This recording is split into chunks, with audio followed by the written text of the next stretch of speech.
a toda nuestra audiencia, muy buenas tardes. Hoy día vamos a continuar con el programa Puneños Exitosos y hoy día tenemos el honor de entrevistar a un brillante abogado, amigo, Luis Miguel Pino Ponce. Es amigo de nuestra generación desde la época de San Juan. Él estudió primero en Juli, luego hizo sus estudios en el Colegio San Juan, donde hizo su primaria.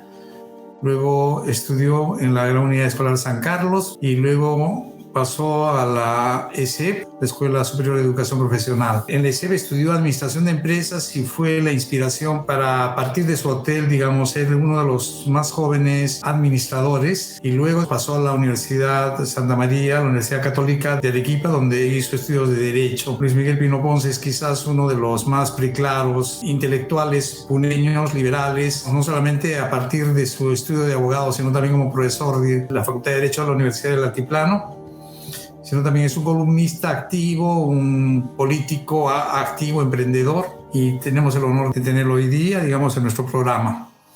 Bueno, Luis Miguel, bienvenido a nuestro programa, un saludo para nuestra audiencia. Gracias, Cuchito, muchísimas gracias a ti y sobre todo a Alfredo, que también está enlazado. Solamente fuera de todo, la introducción que acabas de hacer, una aclaración. La Universidad de Puno, la UNA, tengo el honroso mérito cívico de ser declarado, más bien, de haber sido vetado en la Facultad de Derecho por tener una posición liberal. Estuve de 2 años dictando los cursos de Derecho Económico y Derecho Bancario en la Universidad Néstor Cáceres Velázquez, en la famosa Andina.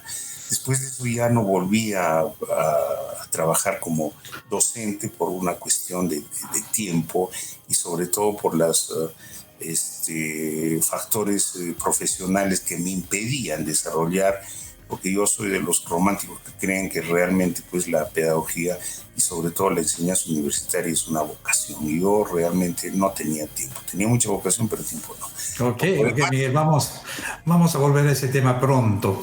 Vamos a empezar hablando sobre tu infancia.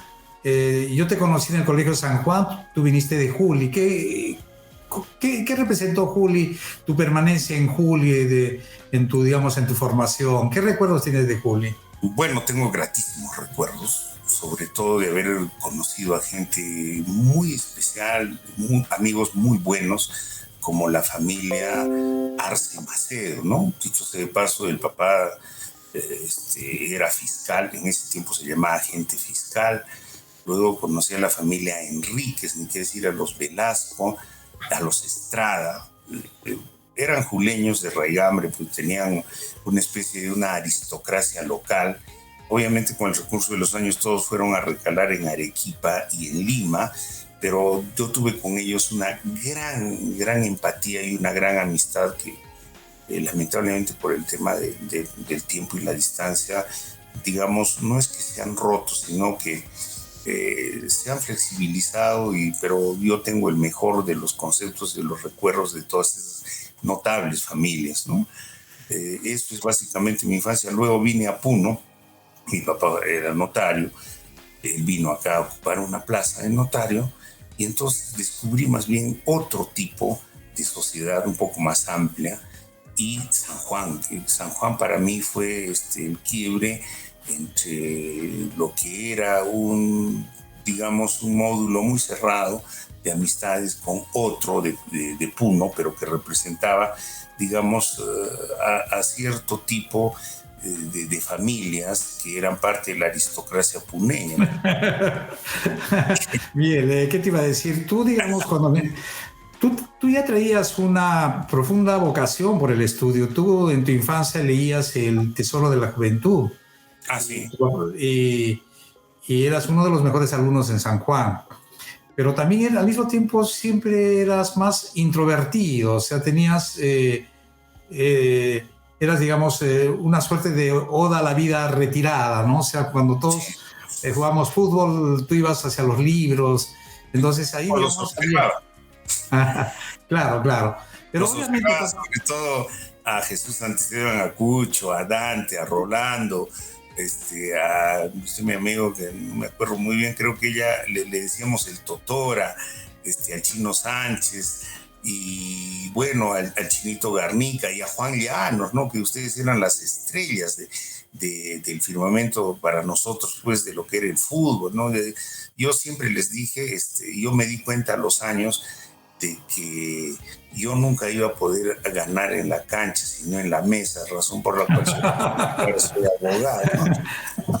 Claro, o sea, ¿cuál es el legado de San Juan? ¿Qué te dio San Juan? ¿Y qué te dio la ESEF? Porque obviamente tú eres de los... o sea, vamos a hablar primero de San Juan. Promoción. Luego vamos a hablar un poco de la unidad y luego la ESEF, ¿no? O sea, son tres, digamos, pues, si quieres hablar libremente. Claro, San Juan me dio a mí la oportunidad de crear amistades y sobre todo de tener relación con gente muy inteligente. Entre ellos está Jesús Santisteban, ni qué decir, gente noble, que también teníamos una infancia que además de una amistad que venía, digamos, ya inveterada de nuestros padres, ¿no? La familia de Hugo Alata, por ejemplo, había sido compañero de carpeta junto con don Jesús Santisteban de mi papá, cuando ellos eran carolinos. Entonces, obviamente, se conocían ellos y había pues una relación muy fraterna. Obviamente eso se traslucía luego para los hijos. Entonces, San Juan fue para mí una parte de cómo integrarme en una sociedad, pero yo tenía un carácter siempre demasiado antipático y casi introvertido. Fue más bien... No necesariamente. Fue en San Juan donde yo recibí un regalo fabuloso por parte de mi madre. Fue mi madre la que me compró el Tesoro de la Juventud y ahí comencé a descubrir a una serie de autores, por ejemplo, en la literatura Goethe, ¿no?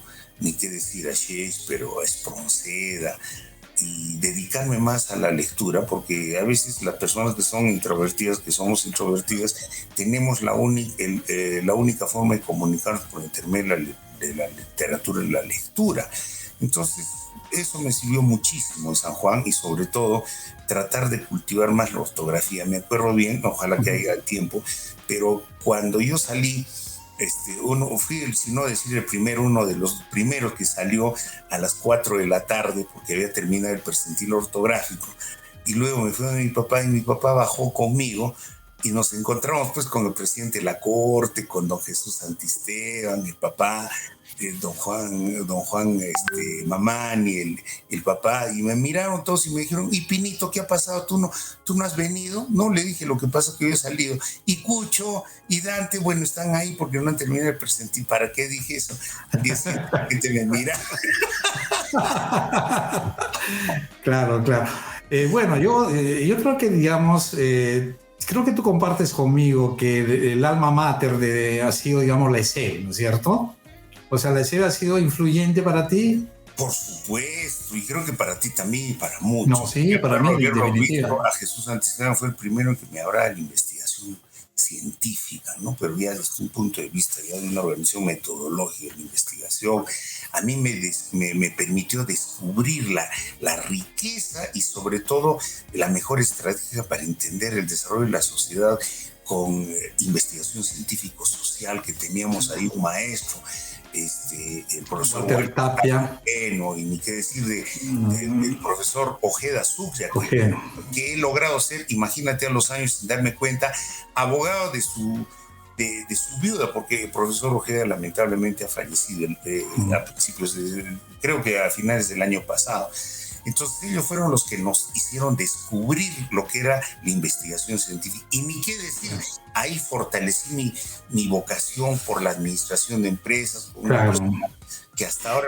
Miguel, perdona que te corte. Yo me acuerdo que tendríamos 15, 16 años y yo me acuerdo que tú me prestaste el libro El Poder Invisible de Baella Tuesta, ¿no? De Alfonso Baella Tuesta. Claro, y creo que fue a partir de ahí que abrimos todo un espectro de, digamos, de una cadena de discusión sobre el Velascato, de todos los aspectos, digamos, que luego derivó, digamos, en Anchovetas y Tiburones de Vargas Aya, y excelente. Contrabando. Efectivamente, o sea, era, digamos, la época, y era una competencia por la lectura, ¿no? Porque éramos amantes de la lectura y competíamos por leer más, pero al mismo tiempo confrontábamos ideas ahí en la ESEP, ¿no? Y yo me acuerdo que tú dijiste de que realmente había gente, y nos mirabas a mí, no sé a quién más, que teníamos un sobaco oculto, porque teníamos siempre los libros ahí. Me acuerdo como si fuera ayer lo que me dijiste. Sí, realmente habían cosas, digamos, pero fue ahí donde, digamos, tú te asimilaste a la administración de empresas, Me encanta. a Fayora, a Taylor, a pesar de que no es como el MBA, lo que es una ingeniería organizacional que ha venido después, a partir de los 90 claro, pero en el mundo. Era, digamos, no sé. era una suerte de principios elementales de administración de empresas. Pero había también matemática financiera, había contabilidad, habían cosas que te inspiraron a ti, y porque tú eras buen alumno, yo realmente no lo tomé muy en serio la administración de empresas, pero que te permitió ser, digamos, quizás a tus 18 años, ser un administrador de una empresa que no podemos decir que era pequeña, ¿no? No, para nada. Cuéntanos tu experiencia, cuéntanos esa experiencia. Bueno, mira, yo me acuerdo de la profesora que ahora le dio mi maestra siempre, y le dije, tengo el orgullo de haber sido su mejor alumno, ¿sí o no, profesora? A la famosa profesora Rosario Anco, ¿no? Que le pusieron una chapa como todos, ¿no? Que la hormiga atómica, porque era menudita. Y yo creo que haber sido su mejor alumno en contabilidad de costos. Y ni qué decir del profesor Aníbal Quijano, contabilidad general. Yo me saqué 20, en ese tiempo era 60 la máxima nota. Yo me la saqué y hice todo un balance completo, y ahí entendí que eso me encantaba. Ni qué decir en administración de empresas, descubrí lo que era pues los 5 pasos de la administración científica, nos hablaba de Taylor, de la todo. Planificación, la organización, dirección y control. Así es, ¿no? Entonces la coordinación. Entonces, yo cuando luego seguí el emprendimiento de mi padre, comencé a desarrollar eso y creo que lo logré. Y luego de eso vamos a seguir hablando. Pero no solamente eso, sino cuando me fui a Chile para hacer mi maestría en Derecho Empresarial, tener un MBA, ahí me fortalecieron todo lo que inicialmente me había dado la ESEP, los fundamentos de la administración de empresas. Y eso sí te digo, en algo que yo reconozco, porque empresario no soy tan brillante, ni creo haber sido brillante, pero creo que he demostrado en mi estudio jurídico cómo se puede hacer una empresa jurídica, aplicando todos los conceptos de la administración de empresas. Y la mejor prueba, no me gusta ser falso modestia, es que casi todos los demás abogados de Puno han entendido lo que era un estudio jurídico, lo que era tener un logo, participación y presencia en el mercado, tener básicamente un control de tus operaciones, de tus clientes, o sea, todo eso que se estudia en la administración de empresas, yo la pasé al campo del derecho. Y creo que sí, para beneficio de mis patrocinados, estamos cerrando con más o menos unos 200 clientes al año, caso. Entonces creo que me ha servido de mucho la administración de empresas. Miguelito, ¿qué te llevó, qué te inspiró para ir al derecho? O sea, ¿cuál es? Tu papá es un notario notable, fue un notario notable. Obviamente, supongo que tú siempre en casa has hablado un lenguaje jurídico. Pero ¿qué te inspiró para estudiar derecho? Bueno, mira, Cuchito, yo me acuerdo que cuando seguíamos en la especialidad en la ESEP, seguíamos la administración de empresas, y dentro de ellos hubo, me acuerdo, legislación en la administración, legislación laboral, si no me equivoco, ¿no? Y entonces mi papá, bueno, él pues se quedó en 4º año de facultad, cuando en el Cusco, en la universidad, se estudiaba 7 años de Derecho. Imagínate, en el primer año se estudiaba latín, una cosa excepcional, ¿no? Pena que hayan dejado eso. Entonces mi padre no logró terminar, pero estuve en notario. Entonces tenía una serie de libros, entre ellos me acuerdo uno de Mario Alzamora Valdés, Introducción a la Ciencia Jurídica, que hasta ahora lo tengo. Realmente eso a mí me cautivó, y entonces yo tenía una gran dicotomía, ¿no? Era la economía y el derecho. Y había gente acá en Puno, no voy a decir su nombre por obvias razones, pero que él era funcionario del Ministerio de Cultura y cuando le preguntó a mi padre, Pinito, me dijo, ¿qué cosa vas a estudiar? Y yo le dije que no sabía si iba a estudiar o economía o iba a estudiar derecho. Y él me dijo, ¿en qué sector piensas trabajar? Y yo le dije que yo iba a ser independiente y él se escandalizó, me dijo, pero tienes para entrar al Ministerio de Agricultura o Educación. Es que en ese tiempo de los años 75 era un sacrilegio que tú vayas a pensar en hacer empresa o en dedicarte a la actividad privada, porque estamos en pleno gobierno militar, ¿no? Claro, y además uno vivía de la empleocracia del gobierno. Hasta ahora, ¿no? Bueno, ha bajado un poco el porcentaje, pero siempre ha sido una sociedad eminentemente burocrática, ¿no? Por eso te digo en la introducción que para mí Juliaca, el descubrimiento que tuve, la capital económica de Puno, pese a que me digan que soy un mal puneño, lo que pasa es que eso me sirvió al STEP y yo realmente me siento muy orgulloso de ser fruto de ¿qué? De la educación pública, porque el STEP era pública. Claro, era la simbiosis entre lo que era la realidad peruana con el experimento que tuvo en Yugoslavia, cuando antes se llamaba Yugoslavia, ¿no? El experimento de Joseph Broz Tito. Claro, o sea, la SEP, digamos, era un proyecto piloto, quizás inspirado en Salazar Bondi, en Pablo Freire, o sea, fue durante el gobierno de Velasco. Cosas negativas, obviamente, como todo sistema, pero muchas positivas, ¿no? Yo creo más positivas, ¿no? Más positiva, la capacidad crítica, ¿no? La capacidad de, digamos, currículums totalmente distintos a los tradicionales. Que te obligaban además a pensar y a investigar. Claro. Esa era la parte más positiva. Pero bueno, entonces tú decides ir a Arequipa, estudias, al igual que Alfredo, en la Universidad Católica Santa María. Uh-huh. Y bueno, en el camino también teníamos abogados de alta talla que eran nuestros amigos de adolescencia. Carlos Augusto Ramos, que llegó a ser presidente del tribunal, miembro del Tribunal Constitucional, ¿no es cierto?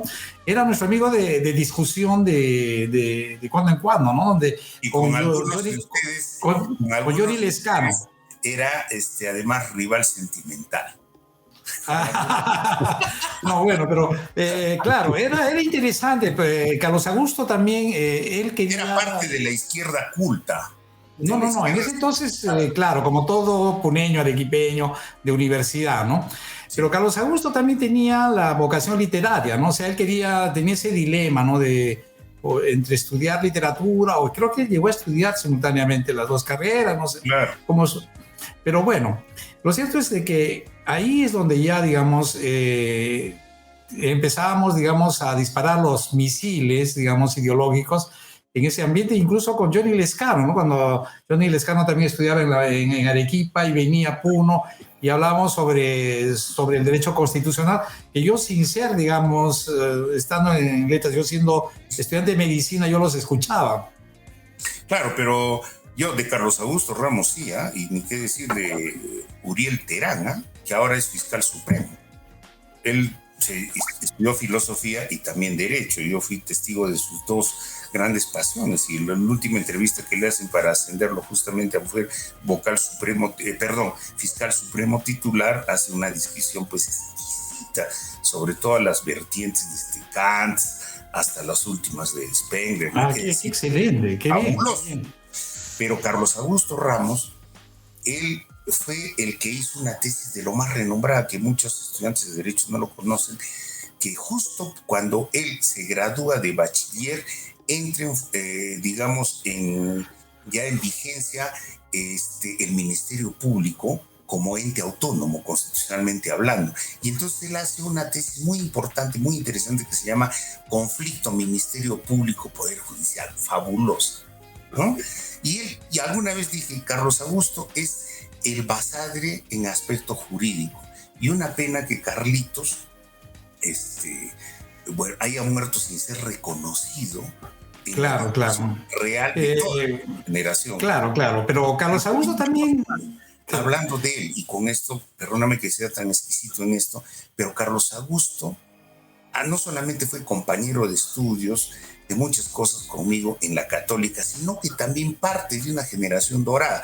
Pues sabes que el otro miembro del Tribunal Constitucional se llama, porque ya no ha muerto todavía, espero que no, José Luis Sardón de Taboada. También ha sido compañero de estudios, vive con los Augustos. ¿Y quién ha sido nuestro maestro?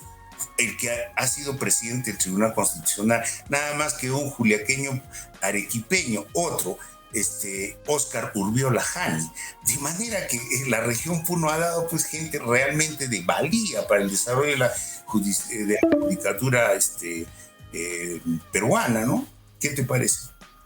Excelente. ¿Y a qué se debe, digamos, o sea, Puno es un departamento donde hay mucha pleitomanía, donde hay muchos litigios, por quítame estas pajas, se inician.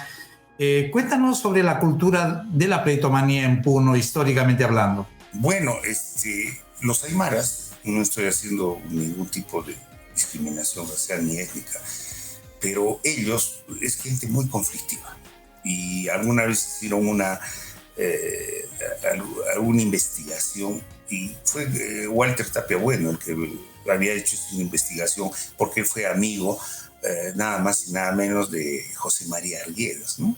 Que le encantó recibirlo acá a José María Arguedas y justamente se llevó todo un costal del pan de la sierra, el famoso Tres Esquinas, y lo hizo bailar, según lo que nos comentaba nuestro recordado Chuspa, en los sicuris de Mañazo. Entonces, él, porque fue un científico social de Polendas, Walter Tapia Bueno, dirían, nuestro maestro en la ICEP. Así es, él me acuerdo bien que me dijo alguna vez, para el habitante del Ande, de la comunidad campesina, el hecho de llegar a juicio y contratar a un misti, un habitante de la ciudad, como su abogado, supone una especie de un ascenso social para que toda la comunidad lo mire, porque además tenía que ir bien vestido a los ampulosos salones de los juzgados. Entonces, y eso lamentablemente no lo hemos entendido y ha ido desarrollándose en forma nefasta, a tal extremo que como el Estado remolón de derecho actual, republicano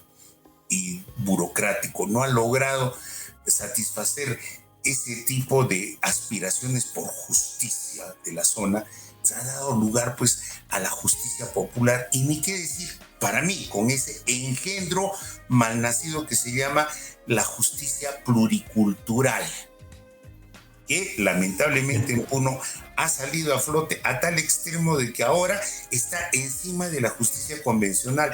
Cosa que Miguelito, perdona que te corte, perdón. Sí. Perdona que te corte.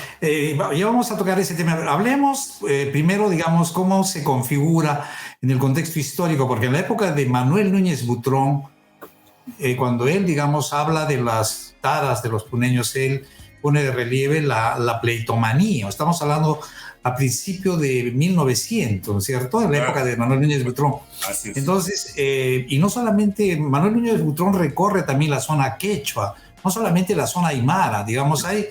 La pregunta que yo te hago, antes de entrar a esto de lo que es, digamos, la justicia pluricultural, que es un fenómeno nuevo que viene, digamos, de España a raíz o sea, todos los ideólogos, digamos, españoles que traen el socialismo del siglo XXI. Pero antes de eso, a comienzos del siglo, o sea, ¿cómo se configura en Puno esa cultura pleitómana? Porque obviamente una cultura pleitómana florece en los abogados, ¿no? O sea, cuando hay demanda, por eso que Puno es una tierra de abogados, supongo, porque, digamos, la demanda por el derecho es brutal.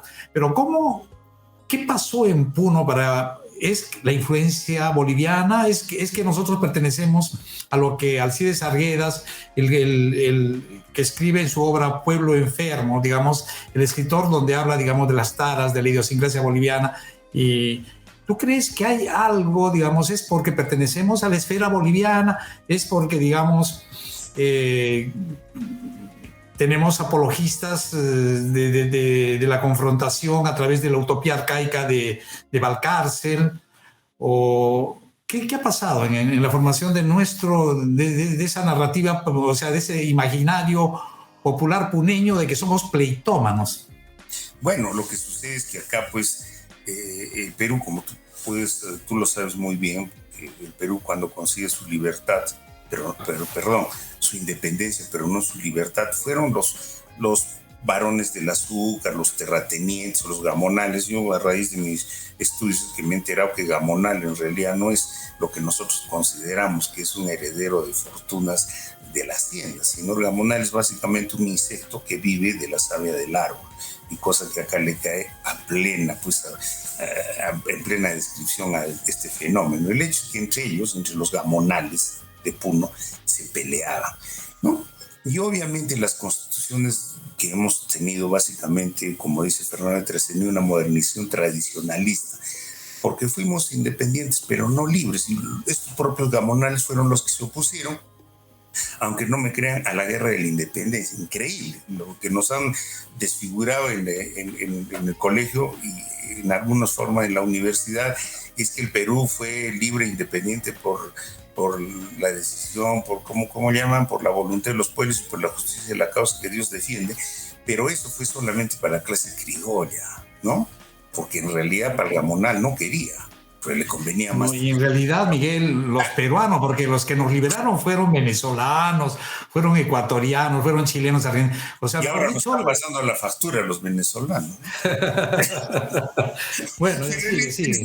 Lo conflictivo que era, pues, entre los límites entre las haciendas, dio lugar luego a que esto se exacerbara. Y peor aún, que no se entendía de que el Perú y Bolivia, yo tengo serios reparos con Bolivia, porque tú sabes que además Bolivia ha sido la creación de Bolívar, por la primera constitución de Bolivia de 28 de agosto, si no me equivoco, de 1826, adopta el nombre de República de Bolívar, ¿no? Porque eso fue la creación, porque Bolívar odiaba al Perú, siempre lo quiso castrar, nos castró la parte del norte, ¿no? Con Tumbes, Jaén y Maynas, y luego nos castró la parte de Bolivia, que era el Alto Perú. Y finalmente hasta quiso regalar la parte de Arica. Es increíble. Ya, pero vamos, centrémonos en la cultura pleitómana. Por eso, a eso me voy. Entonces, pues, en esta parte de acá del Perú, tuvimos siempre unos líos entre comunidades campesinas, a tal extremo entre culturas, los chiriguanos, los pacas y todo eso. Entonces, esa costumbre de estar en constante pleito, una es la parte sociológica, pero otra parte es la parte económica. ¿Qué es lo que se quería? Tener la mayor cantidad de tierras para tener una mayor fortaleza económica. Entonces ahí se producían los conflictos que inicialmente eran resueltos entre las comunidades. El problema es cuando excedían de las competencias de las comunidades, ¿a dónde pasábamos? Y entonces ahí vino el Estado y con sus operadores, o los curas, o los abogados, o los militares. Era ese triángulo de las Bermudas que tanto atosigó a Puno. Entonces, obviamente, acá, cuando surge el Poder Judicial, sabían que todos tenían que recurrir a él, pero no todos tenían la forma. Surgen, lo que decía González Prada, los pabellones negros, mis colegas abogados, donde les pintaban pero maravillas a los campesinos, y normalmente era para estafarlos, porque les daban, hasta ahora veo gente que confían en ellos, pero que no les une al final su problema. Y lamentablemente en Puno ha hecho crisis eso de que se pregunta un abogado, ¿y cómo te ve en el caso? En el caso no sé, pero a ti ¿cómo te va? A mí me va muy bien, en una palabra no me importa lo que le pase al cliente. Eso en Puno ha sido crisis. Miguel, un tema bien interesante es la legitimación de la violencia en Puno, ¿no? O sea, desde la época, yo desde que soy chico, siempre, digamos, como puneño, me acuerdo del libro de la rebelión de Luis Bustamante, ¿no? O sea, o varios libros sobre los movimientos, o sea, los movimientos campesinos y las insurrecciones campesinas como una suerte de apología, ¿no? O sea, aparte que la intelectualidad puneña siempre ha sido de izquierda, ¿no? O sea, digamos, la intelectualidad puneña, vamos a decirle, digamos, no solamente a partir de su bastión dentro de la universidad, sino a través de instituciones como, por ejemplo, los escritores. Todos ellos han sido admiradores de dictadores y siempre han tenido una ambivalencia, digamos, para deslindar con la violencia. ¿Tú qué opinas de eso? Totalmente de acuerdo, pero mira, también es parte de una desconfiguración y una desfiguración de lo que era una protesta social. Las épocas de la segunda mitad de los años 1800, obviamente pues ahí la insurrección de Luis Bustamante, de Tupac Katari, del movimiento, digamos, andino, era eminentemente reivindicativo, porque las atrocidades de los gamonales realmente era. Yo he tenido la oportunidad de ver hasta fotografías de nativos, de lo que llaman ahora, porque ahora no les puedes decir indios, sino de originarios castrados, gente gamonales de la parte de Azángaro que a los campesinos les cortaban la mano cuando no querían cargarlos o entregar un determinado cupo. O sea, era realmente estábamos viviendo ni siquiera en época feudal. O sea, Miguel, perdona, o sea, solamente para efectos. Yo creo que ese no es un tema de controversia. En el Perú hay un consenso, y creo que desde el sector liberal, digamos, la Asociación Pro Indio de Pedro Zulens, Dora Meyer, todo, digamos, González Prada, todos ellos, digamos, han abogado por el indio en Puno. No creo que haya gente que se haya opuesto a eso. De tal manera que antes del golpe de Velasco había un consenso político en que había que destruir el feudalismo, ¿no? Yo creo que ese no es el tema. El tema es, digamos, como te digo, es que ya pasó eso, o sea, mejor dicho, se destruyó el gamonalismo y perduró la oda, la odisea de todos esos como que fueran legendarios, o sea, digamos, en otro contexto. El problema de la historia es el problema del contexto, a eso me refiero. Claro, pero una cosa, lo que tú me dices, el fenómeno violentista, si bien es cierto fue larvado en esos años, a eso me iba yo básicamente, porque inicialmente todo este movimiento violentista, la oda a que la violencia es la partera de la historia, bueno, pero ¿qué es lo que sucede en la actualidad? Estoy hablando hace unos 20 años atrás. Ya se ha dado, ya no como, digamos, una propuesta reivindicativa, sino básicamente política. Y esto ha sido una imbricación con los movimientos terroristas, porque yo he sido una de las víctimas de Sendero Luminoso, o sea, yo sí tengo autoridad para hablar de ello, que han utilizado ahora como furgón de cola o como una máscara para tratar de meter acá ideas totalmente trasnochadas. Entonces, están haciendo que se justifique la violencia. La última informe de la Comisión Interamericana de Derechos Humanos, en una palabra, reivindica y hasta vanagloria este tipo de atentados terroristas contra el aeropuerto de Juliaca, la quema de locales del Poder Judicial, la toma de los puentes, prácticamente la imposición de ellos encima del Estado de Derecho para que uno pueda realizar actos de comercio o no. Entonces hay una desfiguración total. Y eso, lamentablemente, hay un Estado remolón que no puede reaccionar, Cuchito. O sea, el Estado de Derecho actualmente en Puno no existe. Eso es lo peor. No, o sea, está bien, Miguelito. Pero hablemos sobre una cosa bien importante, ¿no? O sea, cuando tú has estado en la universidad, por ejemplo, ¿alguna vez los estudiantes de Derecho han hecho un estudio, digamos, sobre, por ejemplo, comparar entre países como Francia, donde hubo una revolución, donde el producto de la revolución no nació un niño sano y vigoroso, sino nació un monstruo, y países como Inglaterra, donde no hubo revolución y donde hizo la reforma y que tienen una armonía, digamos, más institucional? ¿Alguna vez en Puno se ha enseñado esos regímenes totalitarios que han matado a más de 50 millones de personas? Y no estoy hablando de dictadores, estoy hablando de todo un sistema, porque para matar solamente a 8, como mató Hitler, necesitas la industria de la muerte, necesitas crear una industria de la muerte. Entonces no es solamente una, dos personas o un grupo de personas, es toda una ideología.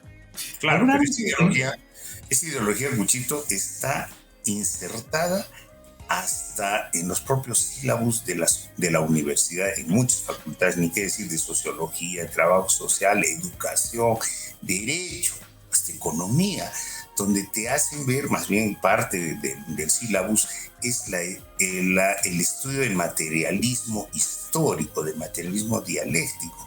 Y lo más importante de todo, que ellos están tratando de hacer ver que la violencia es la partera de la historia. y que el poder se conquista por las armas y se mantiene con la dictadura.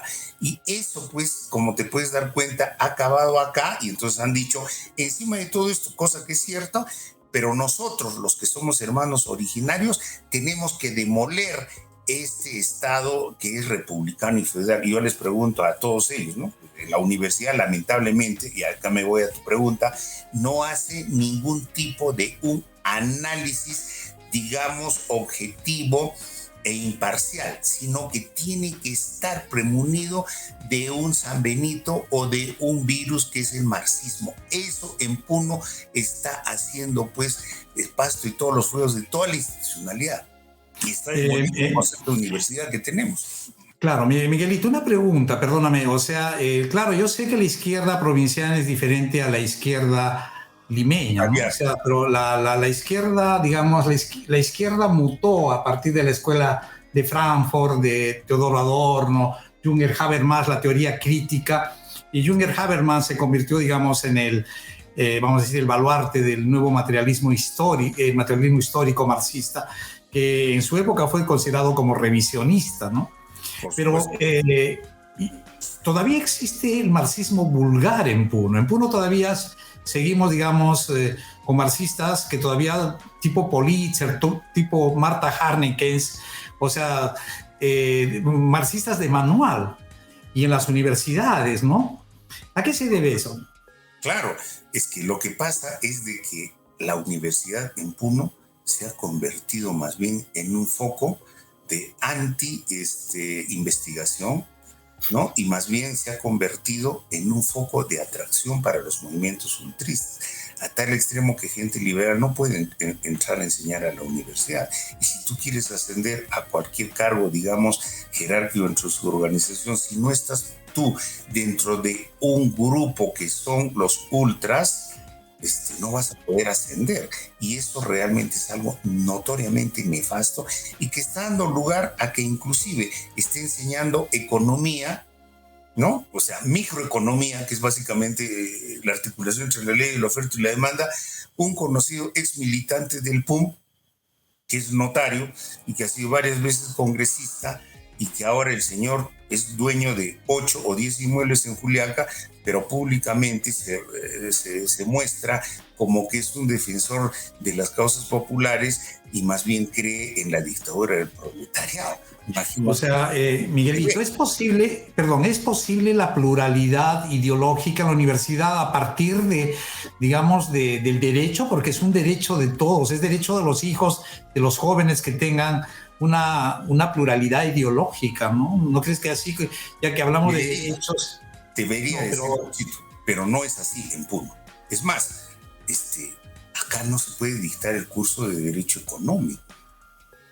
¿Por qué? Porque ya te están diciendo que no. Prefieren la pluriculturalidad, todo eso, que son los neosenderistas para mí, antes de enseñar algo que les va a servir, como es, por ejemplo, derecho corporativo, arbitrajes, todo ese tipo de lo que se llaman los mecanismos alternativos de resolución de conflictos modernos. Eso no se puede tocar, porque la universidad tiene un sesgo. Y es más, todo lo que te digo, ¿dónde lo estamos demostrando?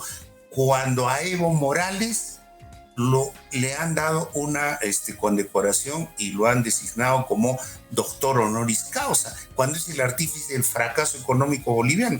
Y sobre eso, ¿qué ha dicho la Facultad de Economía de Derecho? Que es más, el señor entró violando todas las normas de derecho. ¿Por qué? Porque entró sin pasaporte. Y inclusive hubo hasta un vehículo de una municipalidad de frontera que lo trajo hasta Puno. Y por mi denuncia... Pero Miguelito, una pregunta, o sea, Evo Morales es una persona controvertida, no solamente en Perú, sino en Bolivia, ¿no? María Galindo es una intelectual trotskista de izquierda que es anti-Evo Morales, ¿no? Ella lo acusa de estrupo, de haber, digamos, tenido relaciones con menores de 16 años, varias relaciones, ¿no? Y probadas. O sea, María Galindo es una activista feminista, es trotskista, donde, digamos, ha traído a las mamás, etcétera, etcétera, ¿no?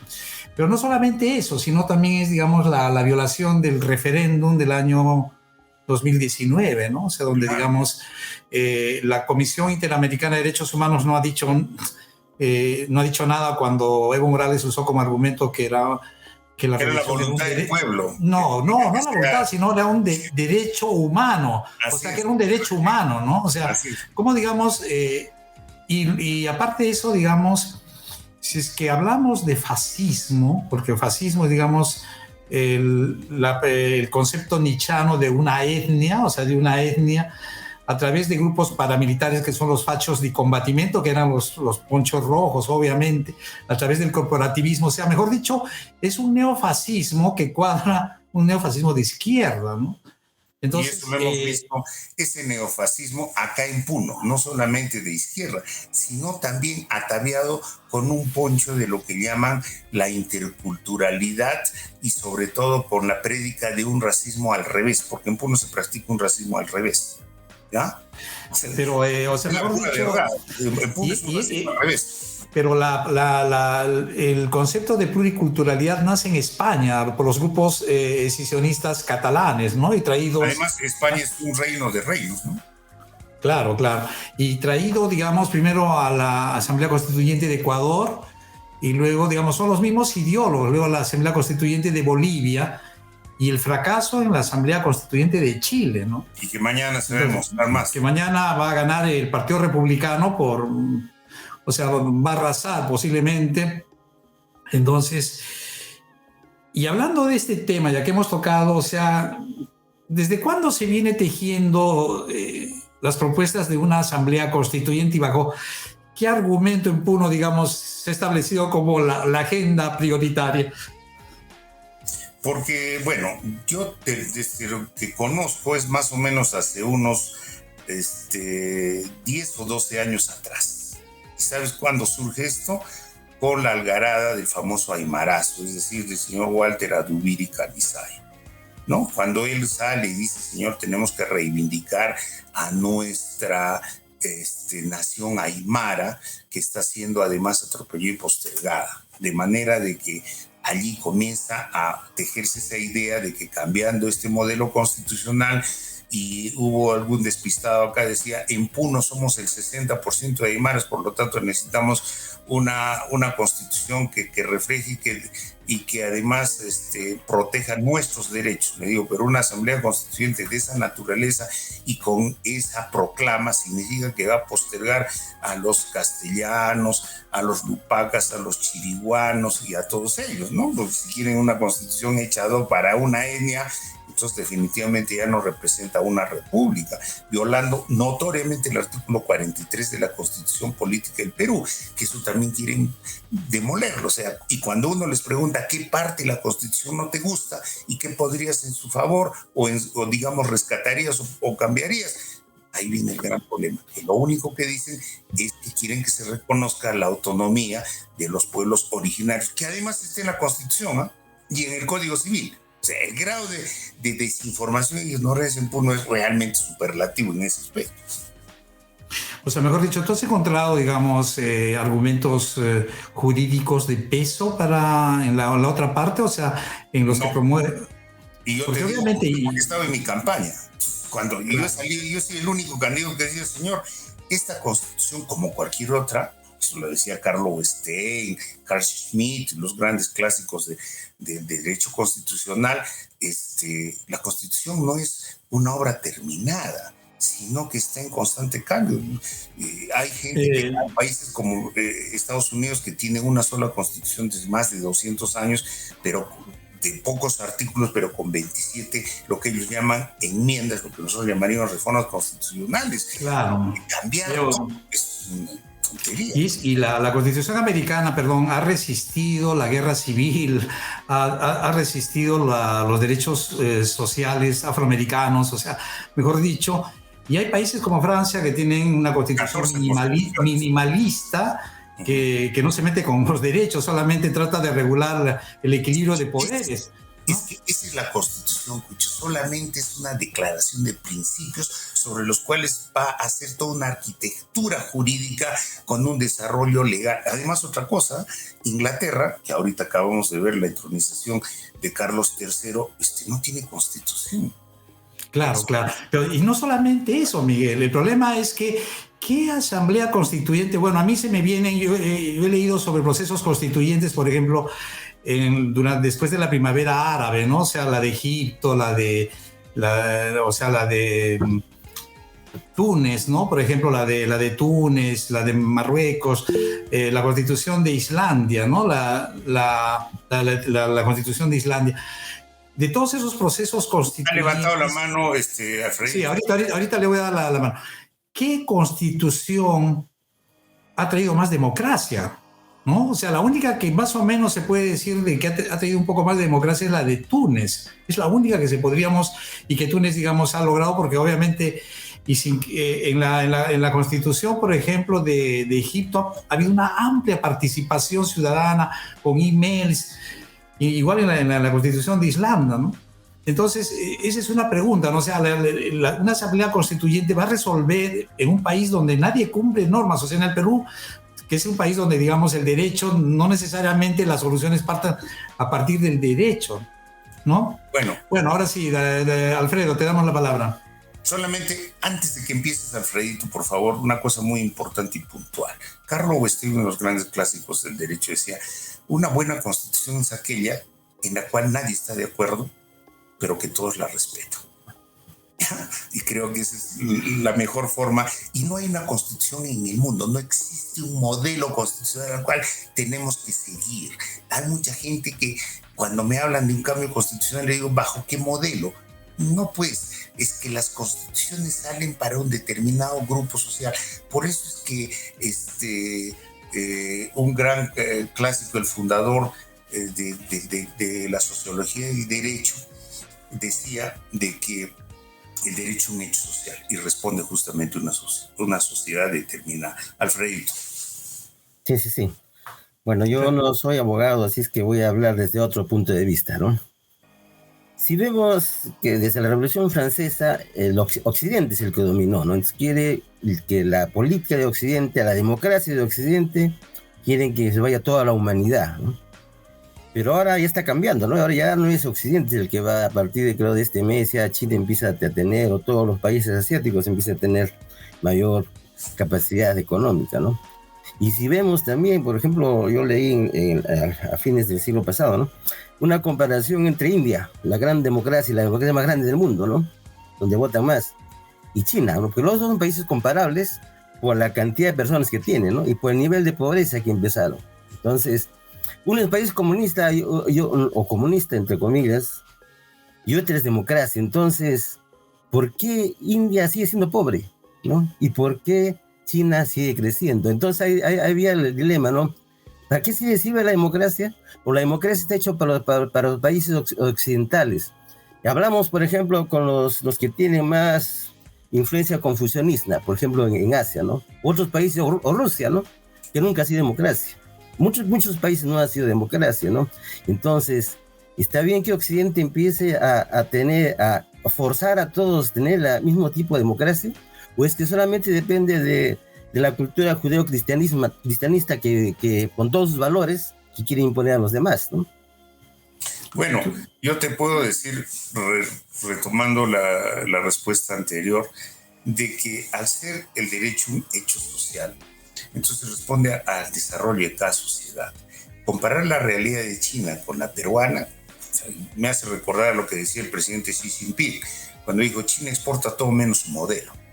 Y ahora los comunistas del Perú no hablan de China, porque antes eran maoístas, ¿no es cierto? Pero ahora ya no son maoístas, porque el desarrollo después de la ciencia política está alcanzando ribetes desconocidos por el adelanto tecnológico.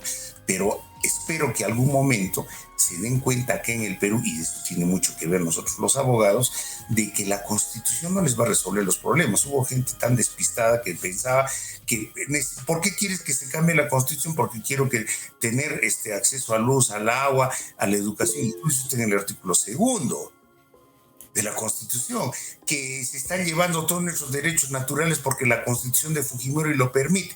Eso es mentira. Ustedes vayan a ver la Constitución y el texto expreso dice de que el Perú tiene un ejercicio soberano sobre sus recursos naturales. Otra cosa es de que haya convenios para explotación, pero previo estipendio a favor del Estado, y que igualmente que las empresas son evasoras de impuestos y que la Constitución no permite eso de ninguna manera. Como te puedes dar cuenta, Alfredo, hay una serie de digamos, de discursos tan ignorantes en Constitución y en economía, que hacen más bien y juegan ahí a un teléfono malogrado con las masas, que ellos creen en lo que dicen muchos dirigentes, y más aún en una sociedad tan especial como la puneña, donde todo le creen al dirigente.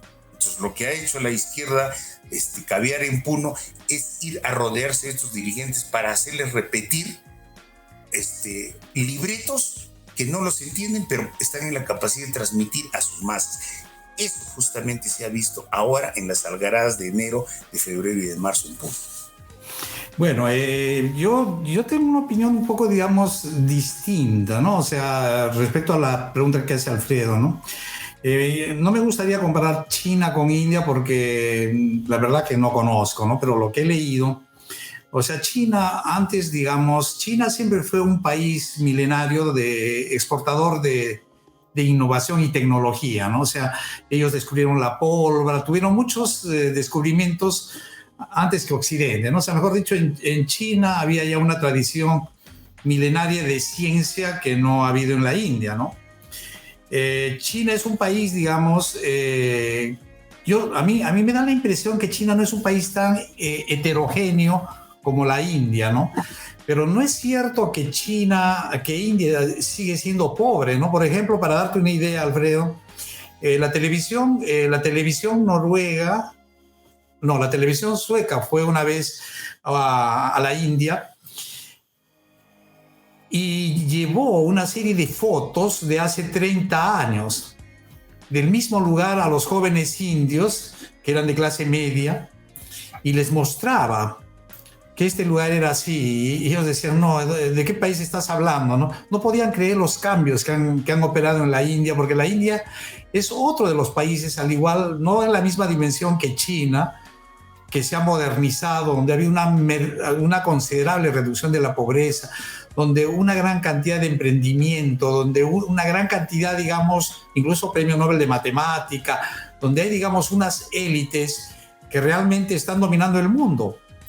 Y la India, claro, no está al mismo ritmo, o sea, la India no va al mismo, digamos, motor, digamos, economías de escala como China. China tiene, digamos, el hecho de que se ha convertido al capitalismo y gracias, digamos, a la masificación de mano de obra calificada, es que las empresas americanas han apostado a eso, ¿no? Es un modelo, vamos a decir, es un modelo de una economía mixta, social de mercado, pero también con una pequeña conducción estatal. Pero yo creo que ninguna de esas cosas pasan por un sello de una democracia asiática, ¿no? Lo contrario, yo creo en la globalización. Yo creo que todo lo que hablamos de economías de escala, globalización, son valores que no tienen nada que ver con lo inherente de lo asiático, sino más bien lo contrario. Yo creo de que la globalización ha ido creando una cultura más o menos homogénea. Yo no separaría a Asia de Europa. Bueno, yo sí lo separo, porque son diferentes, ¿no? Sino que estamos metidos en la cultura occidental, ¿no? Y nos han venido desde siempre pensar como occidentales. Y si yo veo realmente, cuando yo viví en Japón, en otros países, yo puedo considerar que la cultura japonesa es más cercana a la original peruana, más que la occidental. ¿Por qué? Porque ¿quiénes son en Japón, por ejemplo? Aquí son los dioses, ahí no tienen un solo dios, son multiteístas. Es la tierra. Es el clima, porque son agricultores, ¿no? Igual que el Perú, o sea, lo que ellos más valoran a la sociedad, valoran a la tierra, porque siempre en Japón, igual que en Perú, siempre hubo catástrofes, ¿no? Entonces ahí tienen que trabajar como sociedad. Entonces allá no tanto es el individualismo, es más la colectividad. En cambio, estamos el punto de vista capitalismo es más el individuo antes que la comunidad. Entonces el punto de vista es diferente, ¿no? Entonces la ley, la sociedad, en Japón, por ejemplo, puede ser un país casi, puedo decir, desde el punto de vista social, casi socialista, ¿no? De una actividad económica capitalista. Y es que la sociedad es diferente. Queremos comparar. Alfredo, ¿sí? Alfredo, yo considero que el socialismo podría ser cualquier, digamos, sistema basado en el desarrollo a partir del Estado. No. Escúchame. Y capitalismo es cualquier sociedad basada en la iniciativa privada, en la libertad económica. Y Japón no está basado en una economía basada en el Estado. O sea, ¿cómo puede decir que es socialista? No estamos hablando con economía social, estamos hablando de socialista como sociedad. O sea, la sociedad, no como política, no, sino como sociedad. O sea, te refieres, o sea, socialista, digamos, hay, digamos, más espíritu de grupo, ¿a eso te refieres? Exactamente, o sea, la prioridad ¿qué es, no? ¿El grupo o el individuo? O sea, hay, digamos, más clanes, grupos, más capacidad de asociación. Ahora te entiendo. ¿Qué es lo principal, no? Es los demás antes que uno. Pero en Japón, digamos, hay algo que se caricaturiza a Japón, es la jerarquización de las empresas donde los empleados le rinden culto a su jefe. O sea, mejor dicho, hay un clan a partir de las empresas. Bueno, me parece que estamos ahora con Miguelito y vamos a continuar. Después hacemos otra entrevista y hacemos el otra. Ok, Miguel, sigue. Bueno, estoy a la espera de sus preguntas y comentarios. Bueno, yo creo que, a ver, vamos, estamos casi más o menos cerca a la hora. Miguel, ya como el último tema, si tú, digamos, tuvieras todo el poder político para que a partir, digamos, de tu propia iniciativa tuvieras que transformar Puno a nivel, digamos, de proyectos regionales, si tuvieras que, digamos, te damos 10 minutos para que te explayes, ¿cuál crees que son las prioridades de tu agenda para cambiar Puno? Bueno, que yo tuviera todo el poder, eso me preocupa muchísimo. Yo no quisiera tener todo el poder, porque como decía Carl Lowenstein, el poder es un hecho demoníaco, no proviene del cielo. Inclusive el aporte que dio la Iglesia Católica al desarrollo de democracias, el voto universal y secreto, ¿no? Por eso que cuando se elige a un papa, no se abre el techo de la Capilla Sixtina y baja una paloma alba y se posa en el purpurado, eso de ninguna manera. Pero retomando y yendo a la pregunta, cuando yo estuve en mi afibrada idea de querer representar a Puno, una de mis locas iniciativas, yo había planteado 5 puntos que en la anterior reunión virtual que tuve con Hernando y Soto me volvió a incidir sobre eso. Me dijo que recién me entendía, era que Puno necesariamente tenía que ser una zona de tratamiento tributario especial, que es distinta a una zona franca. La zona franca es una perforación económica delimitada. Entonces, hay gente tonta que piensa que Puno va a ser, la ciudad de Puno, una zona franca turística, no tiene la remota idea que es Juliaca, una zona franca comercial para promover la micro y la pequeña empresa. Eso no es así. Las zonas francas son lugares geográficamente bien determinados y cerrados, donde existe una tenua o nula legislación laboral y tributaria. Entonces, lo que se requiere para Puno, para que se combata el contrabando, no por represión, sino por consunción, es bajar la tasa impositiva de un 18% a un 10%, para promover ¿qué cosa? La inserción social mediante la economía. El problema de Puno es que tenemos un 96% de informalidad. Entonces, hay mucha gente que compra una serie de vehículos y tiene semejante cantidad de edificios en Juliaca, pero que no son parte del PBI porque no contribuyen a él. Entonces, la propuesta que yo he seguido insistiendo a lo largo de estos 2 años después de haber sido candidato es que Puno requiere una zona de tratamiento tributario especial, que no es para exonerar impuestos, sino para ampliar la base contribuyente. En segundo lugar, requerimos de todas maneras una política de formalización del minero informal que está en la zona de Ananea, de La Rinconada, de Lunar de Oro, de Cerro Lunar, que yo lo conozco. Es gente que los viernes es exaccionada por la policía y por los agentes de otros entes, donde vulgarmente los pesan, es decir, cuánto de oro traes o cuánto dinero traes para no iniciarte una acción de lavado de activos, se queda. Entonces yo había dicho, si es que logramos que sea, y esto me hizo caso Hernández Soto, que sea una ventanilla, así como la ventanilla negra para comprar o vender oro del BCR, que se ponga en la rinconada y aprovechando ellos puedan llegar a hacer un empadronamiento de todos los mineros allá y les pagues con dinero de plástico para evitar justamente las exacciones. Vas a tener dos cosas, vas a tener un censo inmediato y cierto, y dos, vas a reducir hasta desaparecer los porcentajes que tenemos tan altos de informalidad y corrupción en la policía. Pero, Miguelito, ¿qué incentivos? Porque obviamente, digamos, la formalización implica también asumir obligaciones, ¿no? Por supuesto. O sea, mejor dicho, o sea, la obligación quizás básica sea que paguen aunque sea un mínimo de impuestos. Eso es justamente lo que habíamos pensado. Si eso tú lo haces coincidir con una zona de tratamiento tributario especial, vas a tener allí ya la respuesta. Te estamos dando la posibilidad de que te incorpores, que no te exaccionen, que no te estén persiguiendo por lavado de activos, por tráfico de divisas, ni nada por el estilo, porque vas a estar reconocido. Además, ¿a quién le vas a vender tu producción artesanal o gambusina? Nada más y nada menos que al Estado. Pero el Estado no te va a dar pues un precio de incendio, sino de acuerdo a lo que ellos más que nadie conocen, cómo se manejan las bolsas. Entonces, Miguel, una pregunta, dime una cosa, o sea, ¿no sería mejor, digamos, excelente la idea, pero que sea toda la economía puneña, no solamente a la Rinconada? O sea, ya, porque obviamente... Estoy hablando de la producción de oro. De la producción de oro. Sí, porque ya entonces, para la otra he diseñado lo que se conoce una zona de tratamiento tributario especial.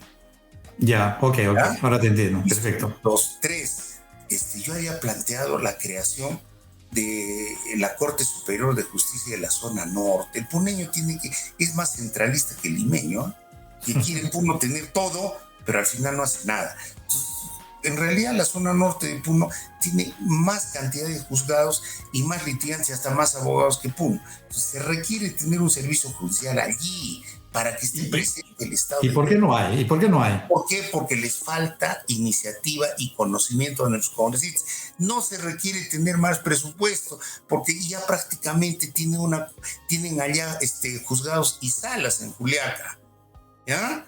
Entonces es el colmo. El artículo 18 del reglamento de la Comisión Ejecutiva del Poder Judicial permite que se pueda realizar esta clase de creaciones de estos entes, pero cuando no tienes tu conocimiento ni conoces cómo puedes articular todos los entes del Estado, pues obviamente estás en nada, ¿no? Entonces date cuenta. Y finalmente, una sola cosa que me han hecho caso, aunque en forma bien limitada, mi tesis para ser maestro en Derecho Empresarial fue justamente la creación de mayor cantidad de notarios. Me dijeron todos, pero tu padre es un notario y te va a jalar los pies, porque en realidad los notarios son una especie de monopolio legal.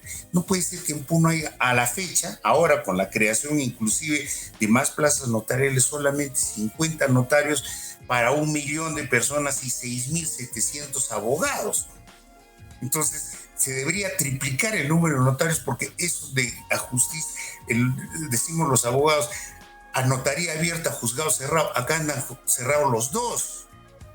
Y no puede ser que la cola para entrar a una notaría en Juliaca tenga la misma extensión que para la cola para entrar al Banco de la Nación. Te puedes dar cuenta cómo de embudo hace este propio modelo que es mercantilista, que no es de economía social de mercado, para impedir justamente que haya mayor cantidad de operaciones. Y todo eso, como te puedes dar cuenta, ha salido de un estudio, no ha salido que de la noche a la mañana ¿qué tengo que hacer? ¿No? Entonces, yo tenía esas ideas bien claras, y es más, les dije, yo no soy mezquino pese a que soy puneño, porque el puneño, si no es mezquino, no es puneño. Los únicos que no son mezquinos son los que están afuera de Puno.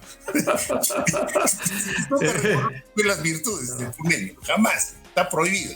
Entonces les dije, esto se los doy en forma gratuita, todos los estudios que he hecho a los 5 congresistas por Puno, no importa que sean de Perú Libre o que sean de ese remedio de lo que antes era Acción Popular y que ahora es más o menos una forma de un comunismo, pero vestido con la imagen de Johnny Lescano, que al final siguen siendo los 5 congresistas por Puno comunistas. Pues se los doy esto gratis para que ustedes puedan plantear esto como iniciativa. ninguno de ellos. Han preferido cerrar los ojos a la realidad y convertirse en los 5 monos sabios. No escuchan, no ven y tampoco entienden. Así escuchan. Ok, Miguelito, realmente excelente. Yo creo que contigo podríamos hacer como 20 entrevistas y realmente nos quedaríamos cortos, ¿no? Ya para terminar, ¿cuáles son tus libros favoritos? A ver, danos 2 de tus libros favoritos que te han inspirado. Bueno, La guerra del fin del mundo, ni qué decir. Ahí tienes claro, de Mario Vargas Llosa. Guía de todo. ¿Ya? Y aunque no me creas, ni qué decir, pues en derecho sería Carl Lowenstein, ¿no? Teoría de la Constitución, Carl Lowenstein. Yo creo que es excelente, Miguel. Bueno, gracias. Bueno, Miguel, queremos ahora que te despidas de nuestra audiencia. ¿Qué te parece nuestra iniciativa de convocar a puneños exitosos? Bueno, en mi caso no sé tanto, yo más bien creo que eso es una calumnia, exitoso todavía no lo sé, pero de que sí, digamos, soy una persona que agita el cotarro continuamente y que me he caracterizado por coleccionar enemigos y sobre todo muchas culebras, con todas las semanas me hacen entrevistas, pero considero de que el aporte que tú das para al menos tratar de entendernos los puneños, cosa que es prácticamente una tarea hercúlea a la que tú te has comprometido, me parece que es de lo más saludable, porque al menos podemos saber también que los puneños no somos la quinta rueda del coche, ni somos gente que habla pues en términos fantasmagóricos de ideas que no son, digamos, realizables, y de eso tenemos muchos de puneños, sino también de gente que ha estudiado la realidad y sobre todo que se compre pleito, porque qué bonito es hablar de la realidad de Puno, de gente que está